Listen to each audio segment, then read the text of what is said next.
guys' question that was left in the community post. So every month I'm going to be doing a community Q&A. I do want to make these a more regular feature of the channel. So if you do have any questions, you can leave them in the comments of any of my videos or in the community post at the beginning of the month. First one comes from Night Guy. If I am at a higher body fat percentage, can I get away with only getting enough protein in and staying at maintenance calories when training for size?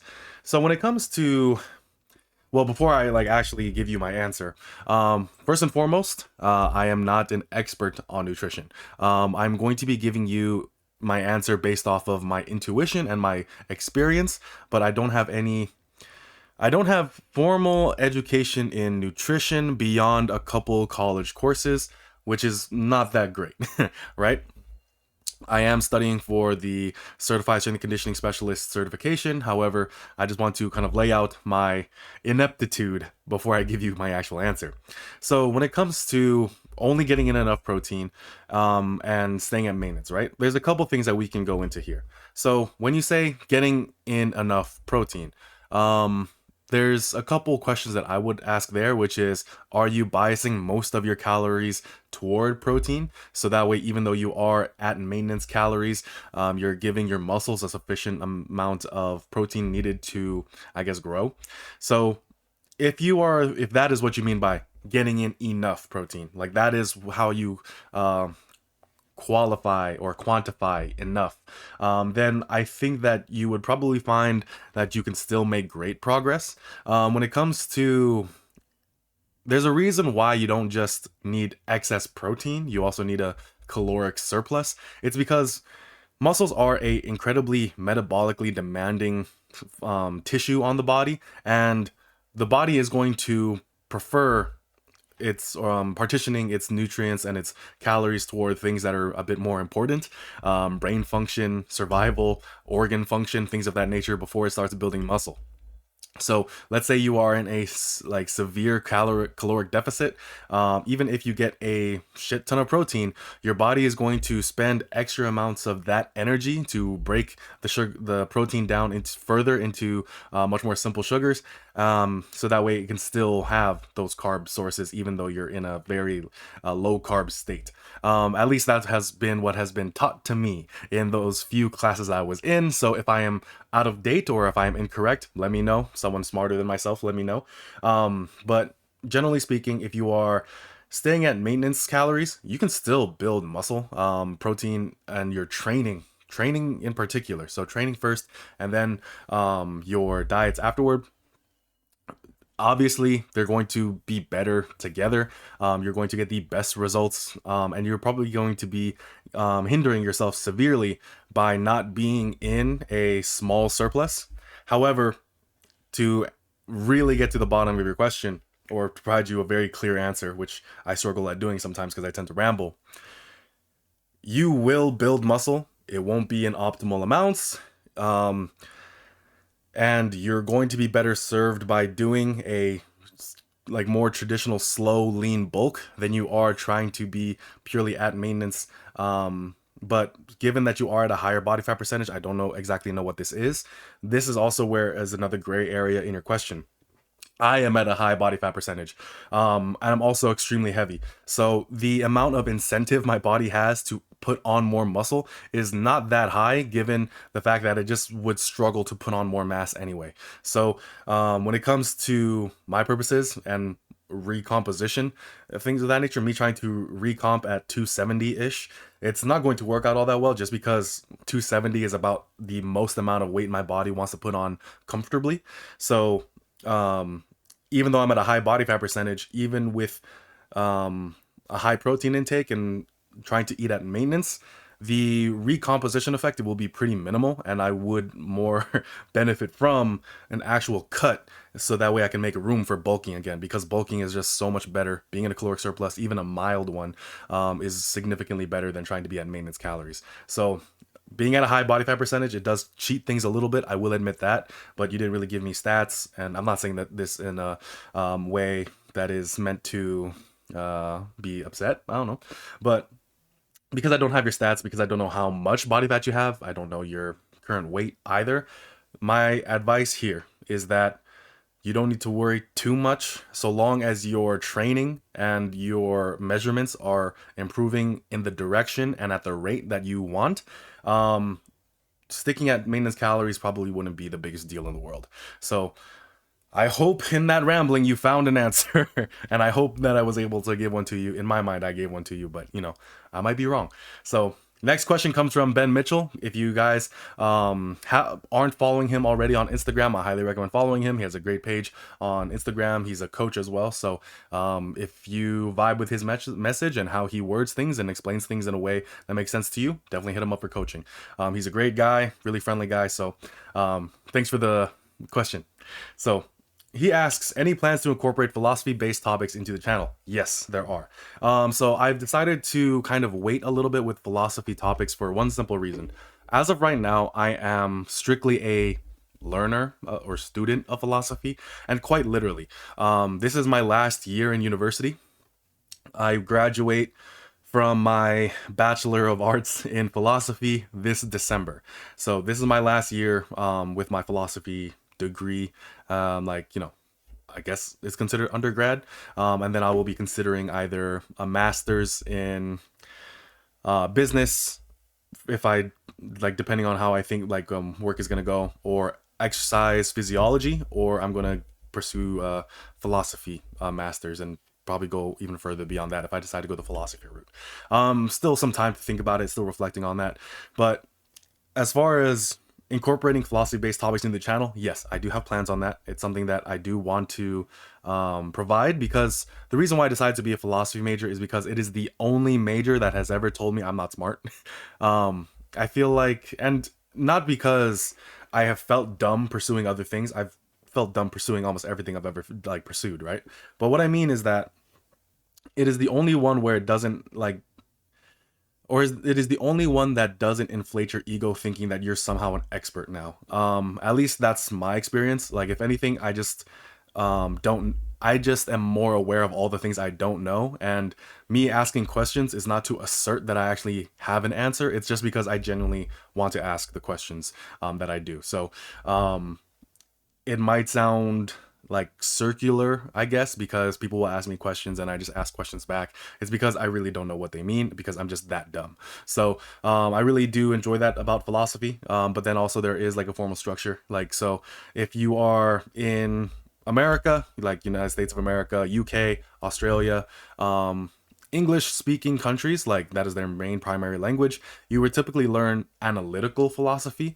Whereas the philosophy that most people are interested in, the kind that you'll see featured on channels like Natural Hypertrophy's channel, or even Mike Isotel's more recent Making Progress channel, a lot of those issues are typically considered under continental philosophy. So more European like countries. So Germany, France, and whatnot, right? They tend to focus more on those big questions in life, like what is the meaning of life? What does it mean to be a good person? Things of that nature. That actually comes more so from the continental side of things. It has a very big picture kind of approach to things, so top down, whereas analytical is more bottom up. So my training is, or my education, I should say, is much more in line with analytical philosophy. And like I said, because I'm going to be finishing that degree this year, I will be a lot more comfortable discussing it more. But until that time, I'm just going to be learning, and then after that, I'll be able to make content that I will be more comfortable with. Okay. Next question comes from Lajos. Is it worth stressing about actively training muscles in both long and shortened positions? Or should I just focus on fundamentals? And if I happen to do, for example, all my curls in a lengthened position, it's still all right. So this is a really great question, because biomechanics, another realm of information of fitness that I'm just not the most educated person on, quite honestly. However, here's what I will say. When it comes to the discussion about long versus shortened positions, is that I think there was a study, might be multiple studies. I can't exactly say for sure, unfortunately. So I'm sorry, but they found that training certain muscles, I don't think, if I remember the study correctly, they didn't do this on every single muscle in the body, or at least the ones that are done most commonly for resistance training for the purposes of hypertrophy. And they found that with whatever exercises and whatever muscles they were testing, longer muscle lengths tend to see better hypertrophic outcomes. But the problem is, just because some muscles exhibit that doesn't mean you can then extrapolate that over the entire body. And then also we have to look at the other parts of the study. Obviously most exercise science studies are done on novices because it's just the easiest population that you can get. It's the easiest population that most of these exercise scientists have access to. It's very rare for you to get a large enough number of well-trained individuals, and well-trained is already a very hard thing to instantiate or define clearly. That would make a study very standardized. So as a result, relying solely on these studies that show that long muscle lengths versus short muscle lengths are better is still, it's dubious to make a full-on conclusion and then overhaul your training on it right now. So something that I will say is that every single lifter should focus on fundamentals. The fundamentals are fundamentals for a reason. It's because success leaves clues. Many of the best natural lifters that we have in our space, in our community right now, you can find similarities between what they're doing, between the other nuggets of success from other lifters before them. So whether they be the silver era guys, maybe like old school power lifters, and even some newer, more modern, more contemporary powerlifters and coaches whose methods have worked extremely well. All of them have significant value, and relying completely on a study is, or studies in general, might not be the best for you. And you'll find that the fundamentals of anyone in this field are overwhelmingly similar with only a mild modification. So even if you look at someone like who is, I would honestly say that when it comes to training, someone like Basement Bodybuilding, Landon from Basement Bodybuilding, he definitely prefers machines way more than I do.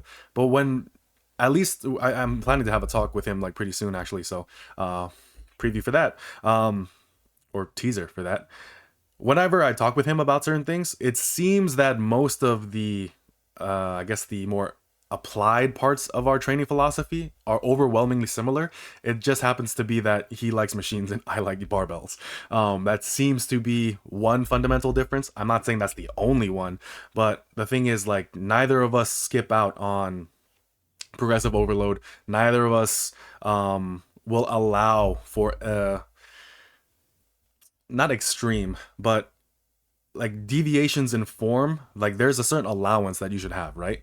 It should never dip below a certain point, but then there's like some variation, whether it be on the day or just how it feels at that point in time, or something just happens. You might just misgroove things. It happens, but so long as it doesn't degrade beyond an appreciable level, then you're still fine. So fundamentals should be part of your training no matter what. And when it comes to training these lengthened muscle positions, it's really up to your personal experience and your personal experimentation that really puts the defining factor on whether or not that's something you should or shouldn't do. So, should you stress about it? No. The things that you should stress about is, am I training the muscles I want to actually train? So if you are bench pressing for your chest, but you don't feel your chest whatsoever, or you only get pain in your shoulders, then make some adjustments. And then, are you making progress with your training? Are you getting stronger over time in a wide variety of rep ranges? Are you getting stronger over time with a wide variety of different muscles or movements, I should say? So long as those are being upheld, short muscle lengths, longer muscle lengths are really going to come down to more personal preference. And personal preference, honestly, like, that's not just saying like, whatever you like. People like what works. So as a result, give it a try. If it works, you're going to like it and you're going to prefer that thing. So you shouldn't stress about it. I think many people stress too much about their training. And I would highly recommend just making sure that as long as the fundamentals are maintained within your training, anything outside of that is not going to somehow detract from it. At least most things. It's very hard to actually undo the hard work you put into the gym. So as a result, everything else after that is just like things to refine as well. And you should give it a try. So once again, hope in that rambling you found an answer. These Q&As might if I suck at Q&As, just let me know in the comment section below, and and I'll work on it. But this is just how I communicate with people. So really appreciate you guys giving me your questions, by the way.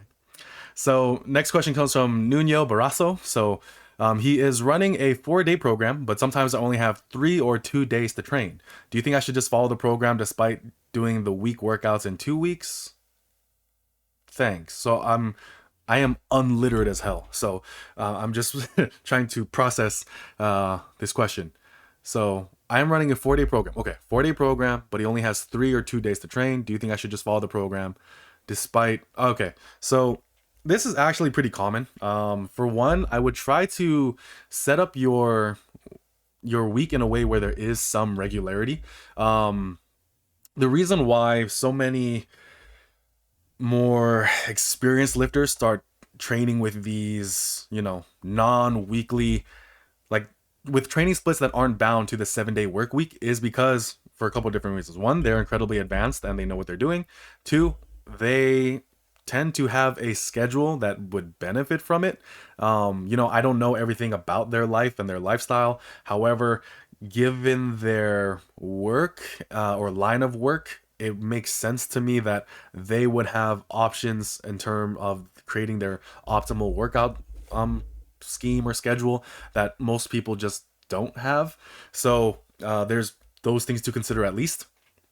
And when it comes to running a 4-day program, it's definitely doable and viable to do a 4-day split over a 3-day. So let's say you only work out Monday, Wednesday, Friday, which I'm assuming is what you're having here.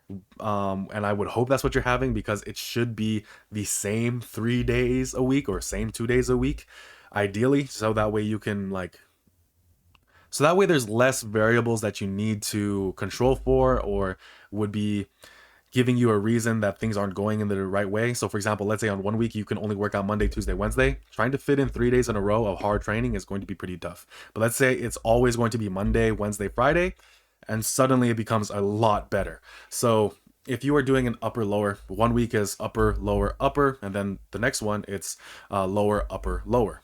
That works really well. I've had several clients who worked due to their work schedule. This worked incredibly well for them.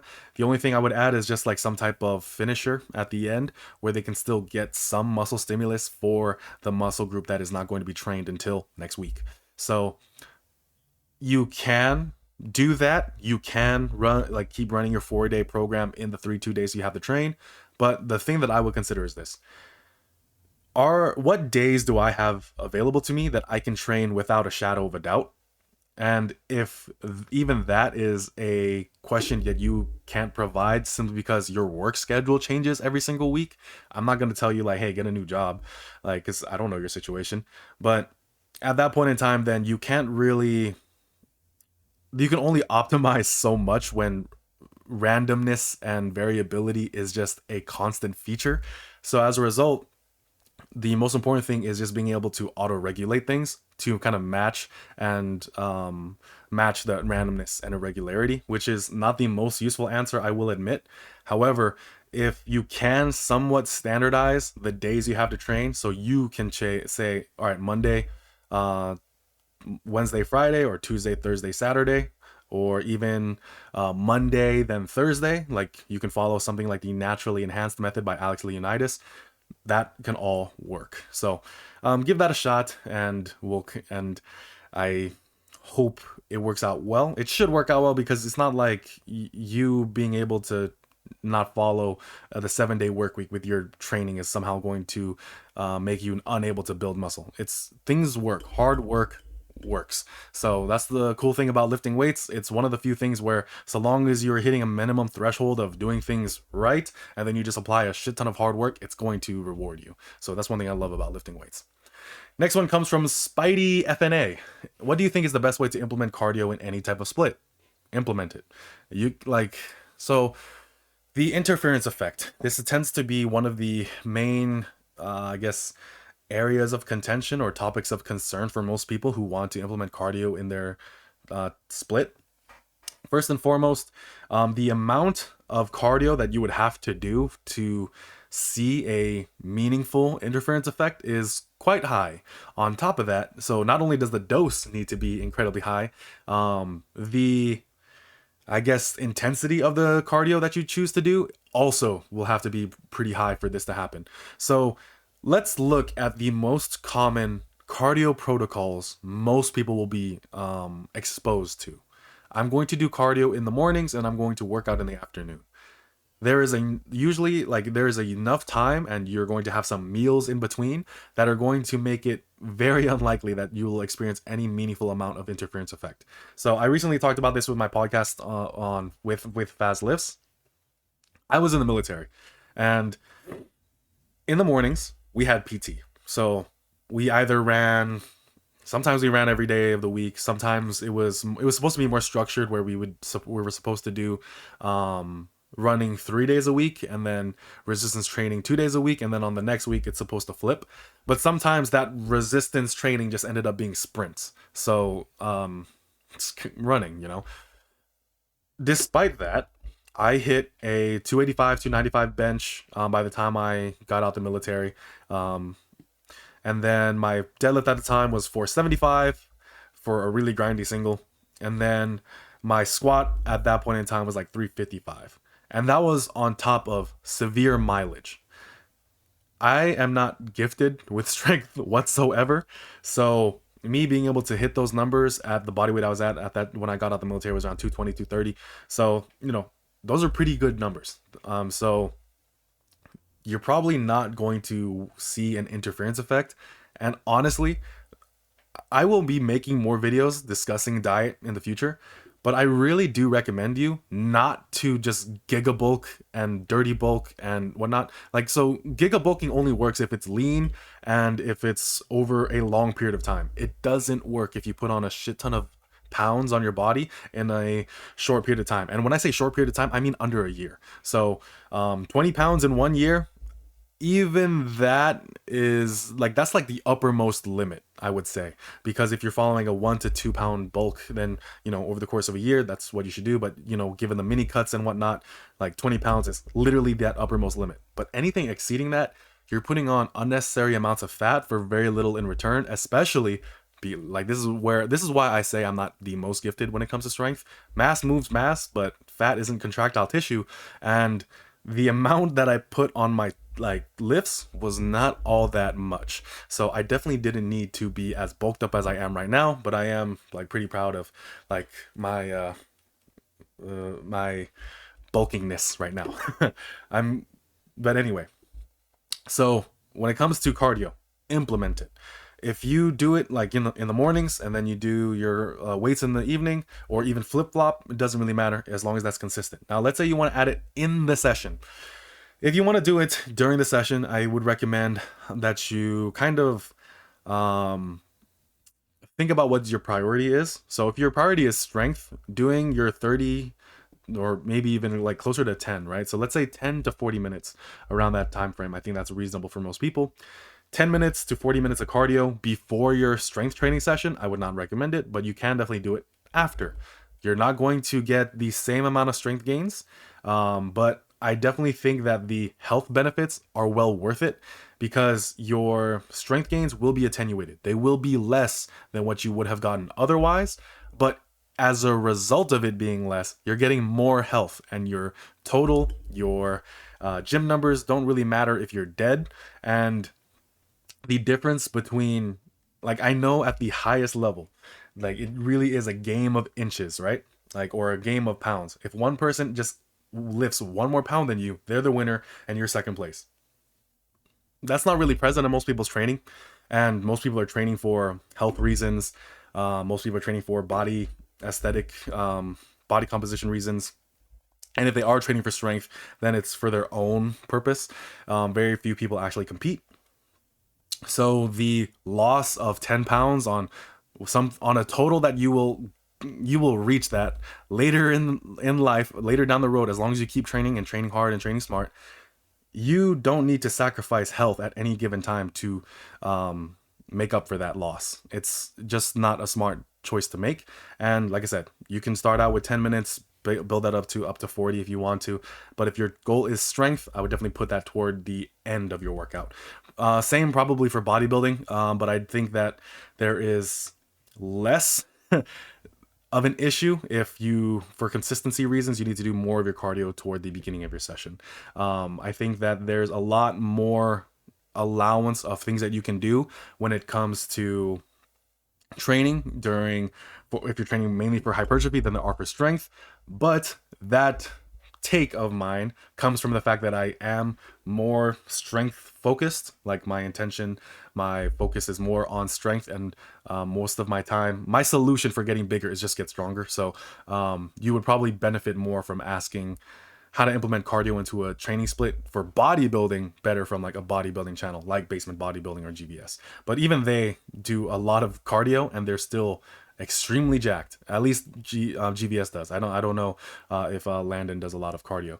And then if you look at strength guys like Freaky D, if Freaky D has decides to share his cardio routine with all of you, like he has mogged us all significantly for another time. He has retired from the mogging for the time being, so we're pretty safe right now. But if he decided to kind of like pull the curtain back and show us just how much cardio he does, all of us will be put to shame, and many of us will have to just admit that we don't like being healthy. So best way to implement cardio into your split is implement it. Go at a low pace, a low dose, something super easy, not something very challenging, and then just do it for time. And then when the time and then as it gets easier and easier and easier, then you start building up the intensity. Consistency first with really low effort stuff, and then you start adding in the effort, and then you start expanding out the time. So that's what I would recommend there. Next question comes from Lajos again. When bulking, should I add calories when my weight stagnates or when it lowers? I heard coaches bump calories only when the weight already starts to go down a little bit. So the second part of your question is actually something I'm not too familiar with. Weight stagnation is pretty common, I guess you could say, depending on what constitutes to a person stagnation. For me, because I only have my clients get 1 to 2 pounds a month, during most of that month, they're pretty stagnant, all things considered. It's only toward the end of the month where we can actually review all the data from the entire month that we can say, well, we are up from last month. It's not until that time that we can make that assessment. So bulking is a slow process. As a result, like sometimes when something is slow and when stagnation as an idea is introduced, usually my first checkpoint is, are we just being impatient? So also when it lowers, we should also look at the overall surrounding variables around that. Are you dehydrated? Are you like, did you just get sick? Are you more stressed? Like there are definitely other things that can get into like why your weight would lower on a bulk that don't necessarily pertain to your more training related variables. Some people I know, they just have incredibly stressful work life. So as a result, sometimes I'll just say like, well, even the missed meal or something of that nature might have caused that. And then if you just kind of course correct that with minor adjustments by simply getting back on course, you're going to notice that it's going to go back up again. So it's working pretty well for me and the clients I tell that to. So I hope you would receive the same benefits. You don't need to add calories too soon.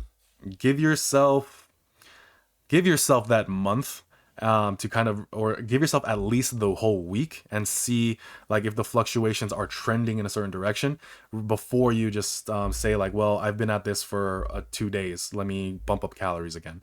Like your body weight, like if the way it fluctuates and whatnot, it's incredibly difficult to really pin down. So as a result, you just need more data points. Next question comes from Joseph Becker. I have very tight hamstrings and can't get good depth on RDLs without bending my knees quite a bit. Any recommendations on improving this? So first and foremost, the first thing I would say is that you don't need to lock out your knees if you're doing that right now. Some people will lock out like certain parts of their body and say, I don't have good mobility. And it's like, well, it's because you're not letting your body move. So that's the first thing I would say. As far as tight hamstrings and getting good depth, what I've found to be very useful is just getting to the end range of your range of motion and just hanging out there for a little bit. That's first and foremost. Then you start adding load in that position, but you still maintain that pause, you still maintain that time in that position, and then over time it just starts to ratchet your way down, right? So that's the first intervention. The second one would be more additional mobility work. I think mobility work is quite important. I used to be of the train of thought that so long as you're training your muscles through a longer range of motion or a full range of motion, then you are going to be perfectly fine. However, I have come back on that stance, given the fact that for most people, they are unable to go through a full range of motion without mobility work, and that kind of defeats the purpose of saying so long as you lift, you're fine. I think we have definitely turned many people off of mobility work by telling people don't even touch a barbell until you do 20, 30, an hour's worth of mobility stuff like foam rolling and things of that nature. Guys, 5 to 10 minutes of mobility work is going to take you miles further in terms of what you can accomplish with your lifts. So, you can do things like Jefferson curls. You can do things like the pigeon stretch, the couch stretch, the 90-90 drill, like the 90-90 like drill with, I think it's very popular in like wrestling circles. That thing has helped a lot too. So really work on that. And then on top of that, like just doing the position, doing the movement that you're struggling with. If you're struggling with RDLs, do more of them. Very few athletic endeavors benefit from super roundabout ways of going about things. So for example, if I really suck at my jab in boxing, I don't practice my cross. Like, I just do more jabs. So that's my advice there. Quebis, how freaking huge are your arms? By the way, what is an underrated lift that in your opinion doesn't receive the love that it deserves? I have never measured my arms. If I had to guess, they're probably like 18-ish inches. And keep in mind, I'm like 270. I did lose 2 pounds. I am on the cut. So I did lose 2 pounds. I'll explain my cutting protocol in another video. But yeah, I'm like 268 right now. I've never measured my arms flexed in quite a long time because for me, my thing is just, is it big? Pause. Like if it's big, it's good. And right now, like they could be bigger. I definitely think my biceps are a weak point in terms of my arms. If you ever get the chance to feel my arm, if or whatever, like most of my arm fat is actually not on my tricep, it's on my bicep, and that's a result of me not training my biceps with the full intent. Like so if I flex my arms as hard as possible, my triceps are rock solid, and then my biceps are, what's one deviation below rock? Like that's where they're at basically, and then most of the fat on my arm is like in that region. So um train your arms essentially.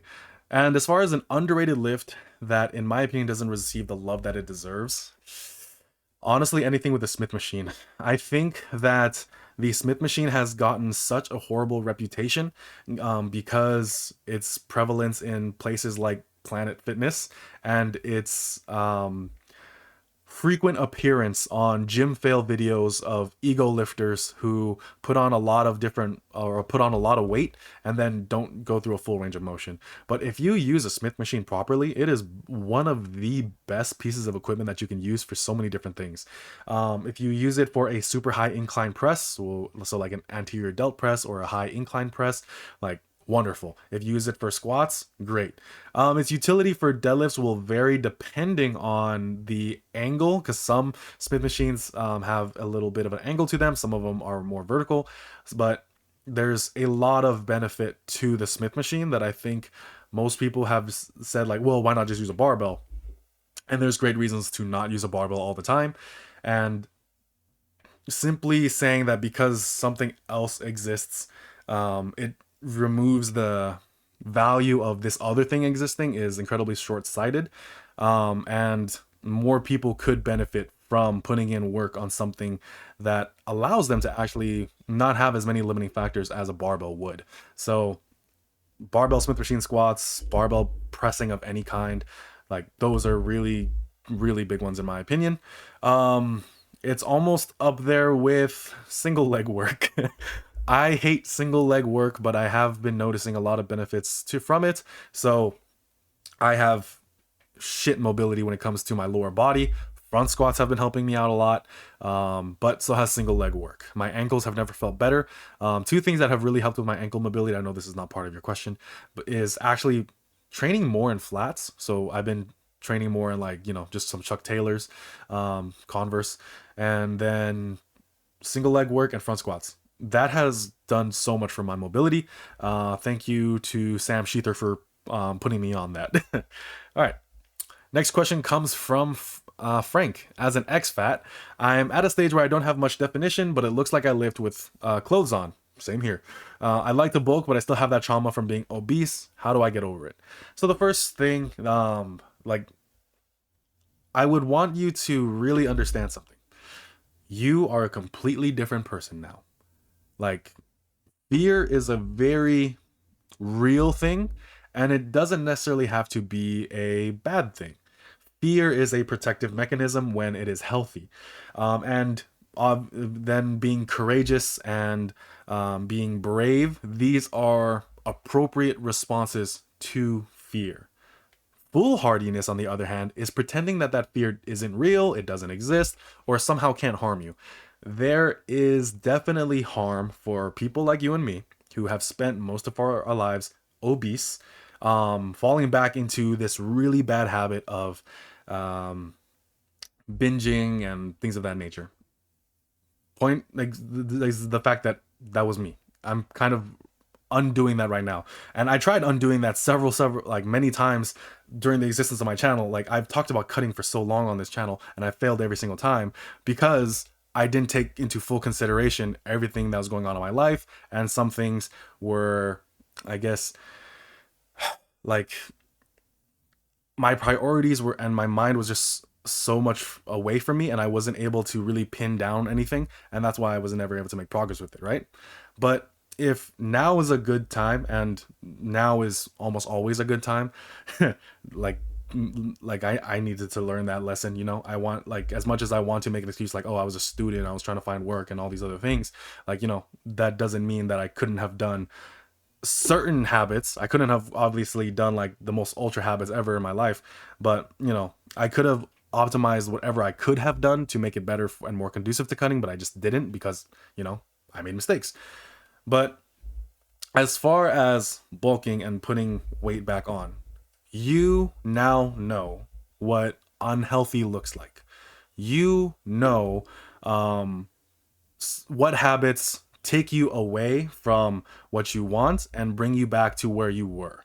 So as a result, it's actually more, like, it's much easier to, like, point and identify exactly what went wrong, because, or what is going wrong, because you have full experience of what went wrong. So take things slow, plan things out. If you are bulking, like, be more conservative with it. Don't add more things to your diet, just increase the portions, if anything, and kind of take it from there. But yeah, I understand that you have, like, fear from being obese and things of that nature, but another thing that I will point out, though, is that if you don't have much definition, a recomp is also very viable for you. You don't necessarily need to do a full bulk. You can just maintain your body weight and build muscle from there, at least for some time, before actually needing to enter something like a more formal bulk. So that's my advice there. Another question from Lajos. So lots of questions from them, and I really do appreciate it. Like, there's no rule on how many questions a person can submit. This Q&A is getting a bit lengthy, though, so I will either cut it, or timestamps will be in the description. So next question is, how does one feel their back on pull-ups? I always get a bicep pump on pull-ups and variations, but my back doesn't feel much. I wouldn't say my back isn't working, since I'm positive I just can't use my I just can't use my biceps to pull 165 body weight plus 90 pounds up. My biceps aren't that strong. So yeah, 100%. When it comes to the mind muscle connection, my typical answer is improve more so the muscle part of things and not so much the mind part of things. Um, like, actively trying to put your mind in the muscle is a useful practice, but it's even better when the muscle is just absurdly big. So make sure that you're doing supplementary back work. So most of my back training now is really just pull-ups, bent rows, and the deadlift. Quite honestly, that is basically my back training now. But that has not been my back training for most of my developmental period. And I couldn't feel my back like many of you on my pull-ups because I just didn't have that strong of a back and I didn't have the neural connections with my back. So I would recommend getting absurdly strong on as many back exercises as possible. Get strong on your lat pull downs. Get strong on your straight arm lat pull downs. Get strong with dumbbell rows. Get strong with T-bar rows. Do the cable row quite often. And then, leverage that into your pull-up work and maybe even do your pull-ups after something like a lat pull down, just so that way you can kind of feel that fatigue sensation. So give that a try. And 90 pounds on top of your 165 body weight is really good. And yeah, you're definitely not using only your biceps for that, but I mean, like, with compound movements, you're going to feel other muscles, and that's just unavoidable. All right, next question comes from Robert Singh. So this is Side Rose Fitness, or Size Rose Physique. He's another cool guy. Really grateful for his support. OG of the channel. I have to do a night shift every fourth day, so that's 7 to 8 per month. How is that going to affect my gains and strength? Pretty minimally, so long as you are maintaining a stable caloric intake and regular sleep schedule.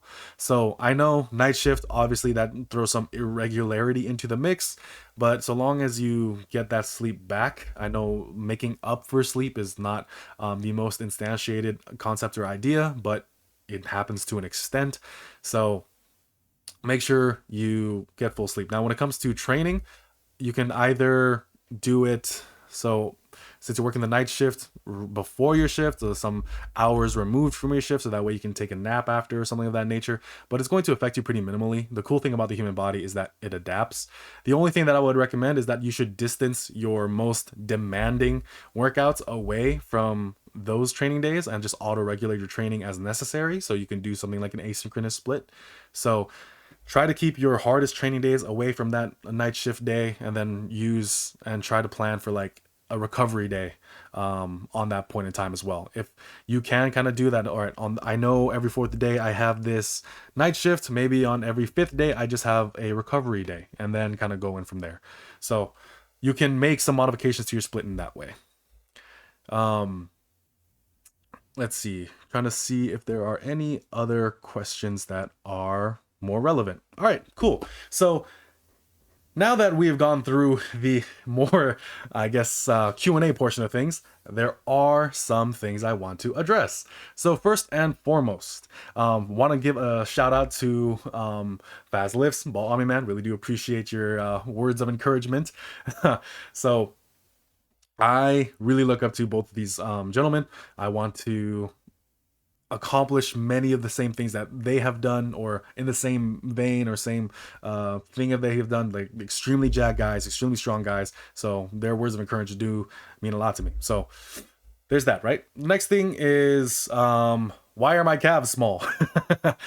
My calves are small because my idol as far as bodybuilding is Arnold Schwarzenegger. He had small calves for probably genetic reasons and things of that nature, right? It was always a weak point that he struggled with. And as weird as it is, I still find that to be aesthetic. And I know he worked on them incredibly hard. And to be fair, I am training my calves more seriously now, but it's actually not for bodybuilding purposes. I am using calf training to kind of just help with my squat training, honestly, and non strength or bodybuilding related goals. So I do martial arts, I box, and I am getting into judo. So what I find to be incredibly useful is just isolations for, you know, my ankles, my knees, my elbows, shoulders. I just find them to be incredibly useful and important the more I practice these other goals. That was it for this Q&A. Really grateful for your questions. I will be putting timestamps in the description, so that way you can kind of bounce around. A lot of questions, so I really am grateful. Let me know if you prefer having it all be in a single video, or if you would prefer having it be broken up. So once again, I'm really grateful for everyone's questions. Really appreciate the support that everyone has been having for my channel. I've been trying to put together more videos more regularly. I really do appreciate this community, and I hope that you have found my answers at least coherent, and then hopefully above that, useful. So thank you so much for watching. Always remember, do your best, or at least what you can. Keep trying hard, and start.